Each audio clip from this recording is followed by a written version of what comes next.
los mercados financieros globales a raíz de esta guerra comercial entre los Estados Unidos y podríamos decir el resto del mundo, pero particularmente frente a China, quien a la decisión del gobierno de los Estados Unidos de poner aranceles recíprocos en todo su movimiento comercial con el resto del planeta, China ha respondido que bueno, que va a enfrentar eso con la misma moneda, va a enfrentar poniendo el mismo nivel de aranceles a la importación de los productos de los Estados Unidos.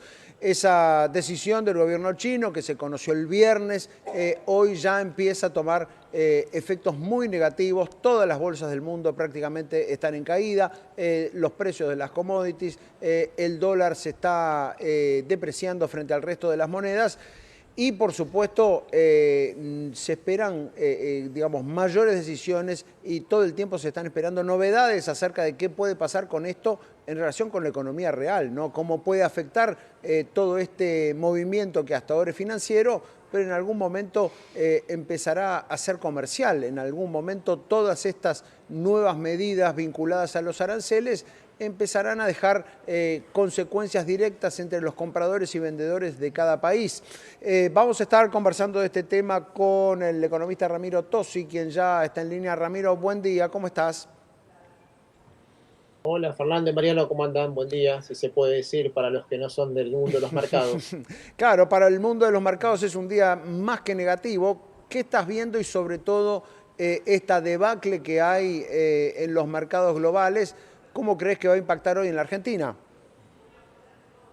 Bueno, como decías vos, Fernando, en la introducción, esto ya lo empezamos a vivir la semana pasada y ahora con el anuncio de lo que se llama la retaliation, o sea, la contramedida que toma China, que acordemos que la semana pasada, digamos, los dos países que tomaron las primeras medidas fueron Canadá, que obviamente es menos importante en la economía mundial, pero tiene su peso dentro de Estados Unidos por su intercambio comercial, y China. Y hoy a la mañana se reúnen en Europa para también analizar qué tipo de medidas van a tomar ante las medidas de Trump. Con lo cual, todo este escenario de mayor incertidumbre sobre cuáles van a ser las nuevas reglas del comercio mundial y cómo va a afectar eso, como decías vos, no solamente por el lado financiero, que es lo que primero vemos, sino efectivamente desde el lado real, o sea, cómo se van a impactar las balanzas comerciales y los precios de las importaciones y de las exportaciones en cada uno de esos países, es Ujú. lo que tiene, digamos, nerviosos a los mercados y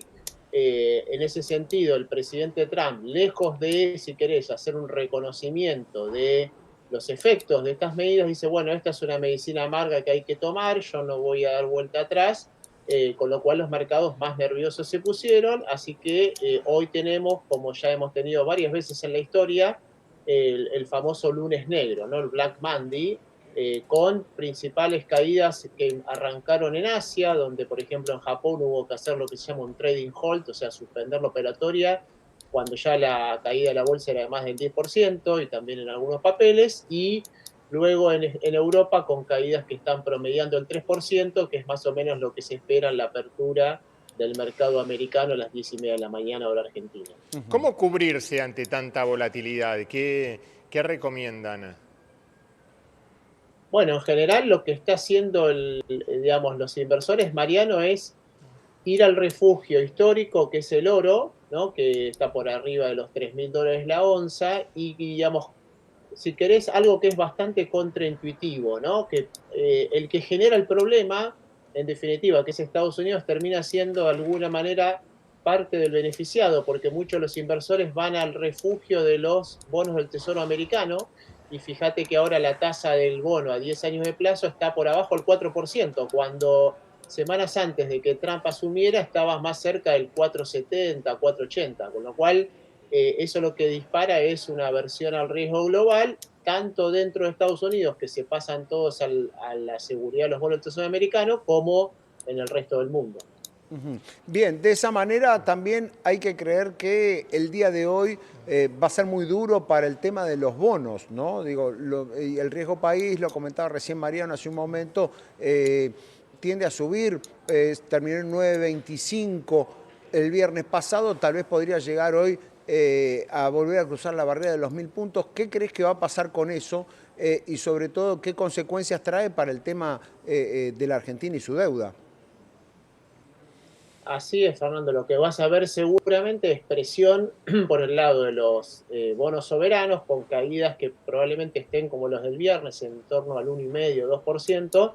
Eso obviamente te va a tensionar todavía más el nivel del riesgo país y si querés de alguna manera ya empieza a quedar claro algo que veníamos discutiendo también acá, que esa ventanita de oportunidad que el gobierno vio cuando tomó el swap acordate del BCRA por los 1.000 millones, que decíamos, bueno, es una ventana de tiempo corta que quizás en Claro. el último trimestre de este año, si no hay ninguna sorpresa, el gobierno podría hacer un intento de una emisión chica en el mercado de deuda. Eso claramente con este contexto queda totalmente, Ujú. digamos, desestimado, y entonces ahora la pregunta es si en 2026 el gobierno efectivamente, después del acuerdo con el fondo, va a poder volver a tomar deuda a los mercados. Eso Ujú. también te empieza a pegar sobre, digamos, el riesgo país y el recorrido que tienen los bonos argentinos. Y después, obviamente, lo que vas a tener es, si querés, no por culpa propia, digamos, de las empresas, sino por el cambio de contexto, caídas en los mercados de acciones, ¿no? Con las acciones argentinas que cotizan en Wall Street, como YPF, los bancos, etcétera, Ujú. también teniendo caídas, pero por efecto contagio y no porque estuvieron, digamos, Ahora, directamente y también afectadas por estas medidas. venía un fenómeno de financiamiento de las empresas en el mercado, de las empresas argentinas muy fuerte, mucha colocación de obligaciones negociables. Todo eso también podría ahora entrar en un freno. Exacto, por eso, Ujú. Fernando, la mayoría de las empresas, si querés, casi, obviamente sin prever esto, pero quizás con algún temor del famoso 2 de abril que traería entre manos, se anticiparon y entre noviembre y febrero de este año tomaron, digamos, casi 16.000 millones de dólares de deuda, con lo cual esas empresas quizás a las que tenían planes de emisión, obviamente esto se le va a cortar por lo menos hasta que quede el panorama un poco más claro, y las que ya colocaron deuda y tienen que renovar, bueno, esas son las que van a estar más tensionadas porque obviamente le va a implicar un costo de refinanciamiento de la deuda un poco más alto de los niveles del 5 o 6% al que podían acceder a fines del año pasado y principio de este año. Y una salida del cepo que se complica, ¿no? Cada vez más complicada con una brecha que se va ampliando en lugar de achicando. Sí, una salida al cepo, Mariano, que lo más probable que veamos, también algún movimiento respecto al acuerdo con el fondo, sea, si querés, una salida gradual y por ahí de alguna restricción puntual, sobre todo en la actividad del mercado de capitales. Me imagino, por ejemplo, eliminar el parking a un día, liberar de a poco el monto de los 200 millones de pesos, pero para lo que es el flujo grande, que es básicamente el flujo de las empresas, estoy hablando de dividendos, ¿no?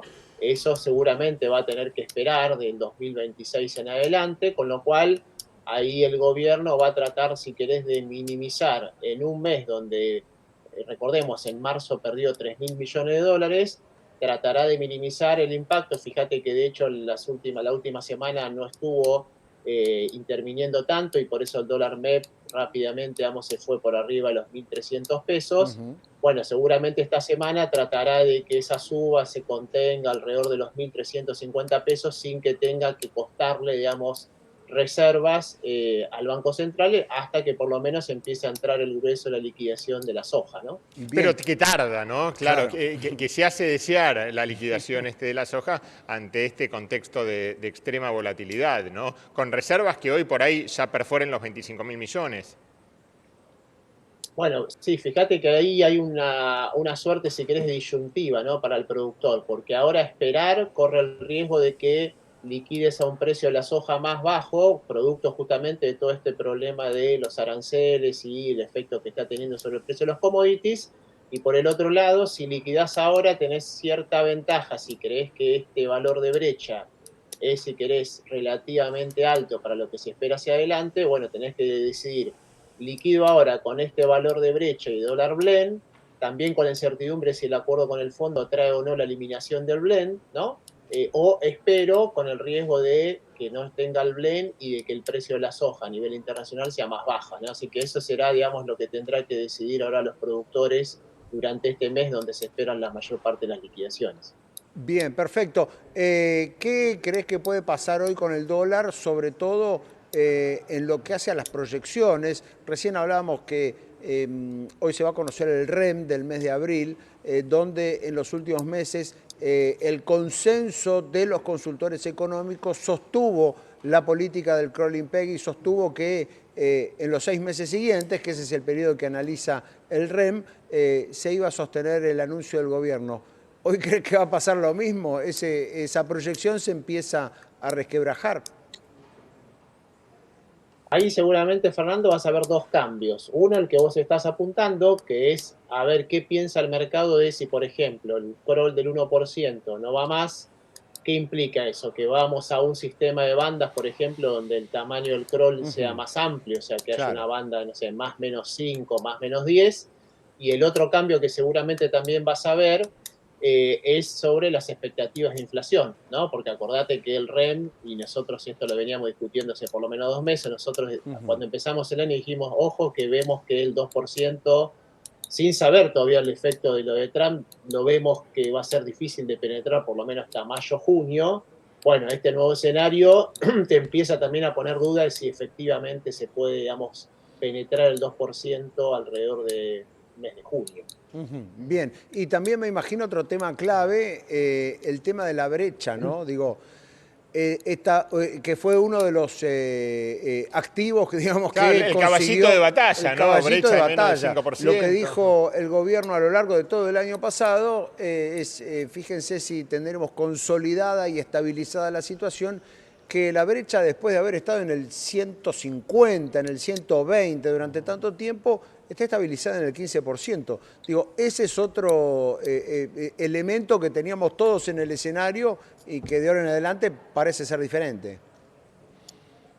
Sí, de hecho, fíjate, Fernando, perdón, que ahora se estabilizó con intervención menor, pero con intervención alrededor del 22-23%. Si tomamos todo el periodo, digamos, de la gestión de Milei, el promedio te da 26 y moneditas, con lo cual lo más probable es que si la situación internacional sigue como la vemos, bueno, ese sea, si querés, el nuevo valor que el gobierno va a tratar de que no se dispare mucho más de eso, sobre todo porque ya empieza a ver, y fíjate que ya aparecen incluso titulares en los diarios e incluso algunos informes de las consultoras, donde justamente producto de toda esta incertidumbre, en los rubros sensibles para la inflación, como es alimentos y bebida, se empieza a detectar que las empresas, como no tienen certidumbre sobre cuáles van a ser los costos de reposición, empiezan a hacer una suerte de aumento preventivo y entonces eso de nuevo empieza a complicarle al gobierno, ¿no?, la batalla contra la inflación, que es su principal activo, de hecho, de cara a las próximas elecciones, ¿no? Bien, está muy claro. ¿Qué crees que puede pasar con la economía real de ahora en adelante? ¿Se demoran decisiones? Recién decíamos, bueno, el tema del acceso al financiamiento, pero digo, ¿cómo cae esto en la actividad con un gobierno que empieza a decir, bueno, de a poco el consumo se está reactivando, se está volviendo a un número muy positivo de 5%, cosas por el estilo, para este 2025? ¿Qué crees que va a pasar con la economía real? Bueno, ahí Fernando, hasta, si querés, tomando la última foto que nos trajo el EMAE, si vos congelabas el nivel de actividad, o sea, si la Argentina no crecía durante el resto del año, te daba un crecimiento del PBI del 4,2%. Eso sin incorporar, digamos, estas nuevas novedades. ¿Qué es lo que tradicionalmente pasa o cómo tenemos que pensar este problema de las tarifas? Lo que en economía se llama es un shock negativo de términos de intercambio. ¿Qué quiere decir? Que lo que vos exportás vale menos porque cae el precio de tus exportaciones, cae el precio del petróleo, cae el precio de la soja, y por el otro lado sube el precio de lo que importás, porque justamente se traslada al precio de las importaciones los aranceles que te pone Estados Unidos y eventualmente el resto del mundo. Eso en general obviamente tiene y está estudiado un impacto negativo en el PBI, lo que se llama el efecto impacto, o sea, cuando apenas se anuncia, que en general, si querés, no es tan duradero en el tiempo, pero sobreviene otro efecto, que es un poco el que estábamos charlando, y que en Argentina es más relevante, que es lo que se llama el canal financiero, porque eso se te traslada al riesgo país, al costo del crédito, y entonces eso sí te puede, digamos, generar un daño mayor al nivel de actividad que el propio efecto impacto de estos términos de intercambio negativo. Bien, o sea que eso tendríamos que pagar las consecuencias ya solo con el anuncio, más allá de cómo se vaya desarrollando después. Exactamente, vas a tener primero un peaje, si querés, que vas a pagar rápido, y después, según progrese la situación, bueno, eventualmente, si no mejora, te va a ir drenando, si querés, nivel de actividad en los próximos trimestres. Se le va a complicar al gobierno para las elecciones de octubre, por supuesto, ¿no? Todo este panorama donde venía cómodo. Sí, la verdad que es un cambio que, si querés, no es nada positivo para el gobierno y paradójicamente viene de la mano de lo que se suponía era, ¿no? Como dijo el presidente, friends to be friends, parece que es un amigo que nos dejó algo no tan generoso, digamos, y que al gobierno le va a traer bastantes complicaciones y fíjate que de hecho le está trayendo complicaciones en el principal punto sobre el que el gobierno, digamos, está apostando para estabilizar la situación, que es el acuerdo con el fondo, ¿no? Claro. Donde aparecen nuevas reuniones informales del directorio, donde ya empieza, digamos, a quedar claro que hay cierta, digamos, divergencia de opiniones, por decirlo menos, entre la posición de Estados Unidos y Francia y del resto de los accionistas del directorio. Bien, está muy claro. Ramiro, muchísimas gracias por este análisis, como siempre. Buena semana. Buena semana para ambos. Ramiro Tosi, allí tratando de anticipar qué es lo que va a ocurrir hoy con los mercados en la Argentina en el marco de esta debacle global con caídas prácticamente en todas las bolsas del mundo. Y allí también un punto crítico en lo que hace al comercio exterior, que es lo que hablaba Tosi acerca de